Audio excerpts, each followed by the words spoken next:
The power of patience.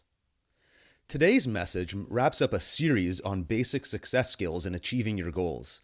I hope you found everything I've been sharing helpful and you're busy implementing the tips and ideas. I want to leave you with one last concept. It's the power of patience. I don't have to tell you that it takes time to achieve anything worthwhile in life. It takes time, effort, and energy to taste success. And that's okay. Nothing ever seems to work as quickly as we'd like, and that's okay too. The result will be even sweeter when you have to wait for it. Remind yourself of this whenever you start to feel impatient or worse, feel like giving up.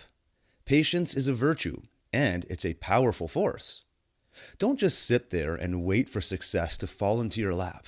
Work at it, take daily action, but also practice patience, and you'll eventually get there.